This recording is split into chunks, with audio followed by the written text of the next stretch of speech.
the neurological system in the body, if we have a way of monitoring that, killing the pain completely at certain moments when we want to, just by touching certain parts of the body. Well, let me pose you a question, Sadhguru. So, we can perhaps work as individuals to, now that I know I take away wakefulness and not consciousness, right? To move towards consciousness. And that's an individual's decision to maybe train in this particular way. So, is there some way that we can harness these insights like you have, harness this understanding, and use it as anesthesiologists to take care of patients? Because if we can reduce it to, or if we can adapt it, I should say reduce, if we can adapt it in that way, you know, that would be very, very helpful, because we would be using the powers in a way that would control, have to use the word, the brain, in a way that would be perhaps more physiologic. I'm not the expert in the subject, but because you're asking me the question, I'll say something. But you're the expert in anesthesiology, is it? Yeah. I'm sorry. In my simple understanding, anesthesia as a process has come into being in this world, or is existing right now, because there is pain. Pain, when it happens to us, is a bad thing. Nobody wants pain. But at the same time, if there was no pain, most people would not even know how to preserve their own body. See, wherever there is no pain, in how many ways they've cut it. Suppose there was no pain in your nose, they would have cut it in various shapes. It's part of the fashion. If there's no pain at all, believe me, they would have pulled out intestines and swing it on the street and go. You have any doubt about that? None whatsoever. So, essentially because there is pain in the body, and pain is a protective mechanism, because most human beings still don't have the necessary intelligence even to preserve themselves. If there was no pain, even if a bicycle comes, people step back, don't think this is out of civilization. Consequence of pain. If there was no pain, even if a truck comes, they would just walk. Yes, they would. So, because of pain, so pain is essentially a protective mechanism for us. Without it, people wouldn't know how to stay alive, how to stay in one piece, they would have cut themselves into pieces. So, but sometimes, as what is called as a surgery, is in some way cutting people up. Sure. So it has become a necessity to cut someone. How to cut them? With minimum amount of disturbance to the system.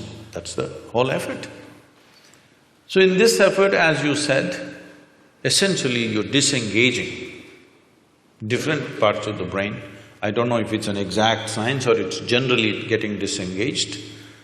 Whichever way, is it getting effectively disengaged that people go through surgeries without even knowing what happened? When something major was done to them, their ribs were opened up and ribcage was opened up, heart was opened up, brain was opened up, they don't even know what happened. Very innocently, they wake up after a day or so, whatever amount of time. So this is anesthesia. How could we use…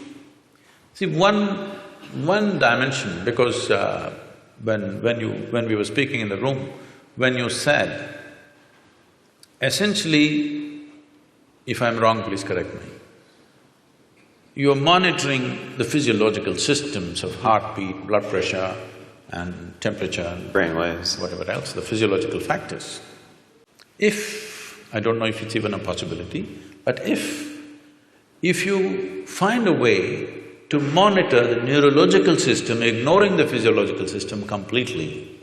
See, the concern may be the moment you put somebody on the table and start opening the body, the concern of a doctor or a surgeon may be that you don't want him dead on the table. So you're watching his heartbeat, you're watching his pulse, and you're watching his all the other parameters.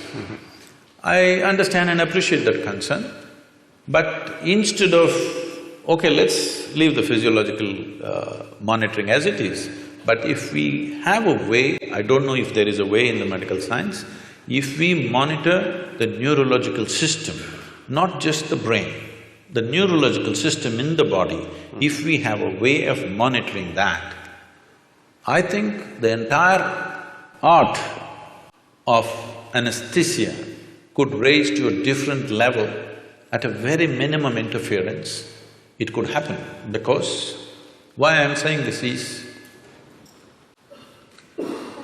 there is something called as marma in yoga and also in what is called as kalari in South India. It's a certain form of martial art.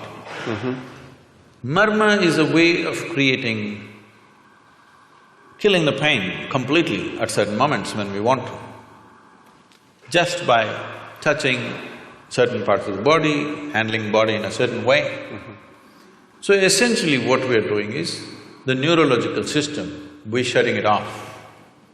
And there is no pain at all. We can go ahead and do what we have to do, and only when we release it, the pain will come back.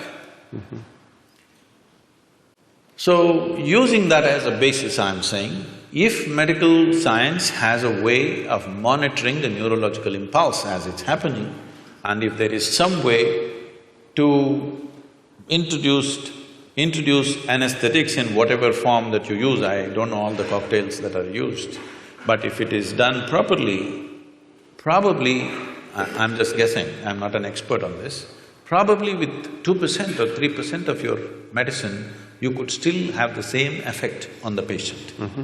Because how you use any medicine on the body and how you use it on the neurological system, I would say 1% of what you use on the muscle, if you use it on the nerve, it will produce equal effect.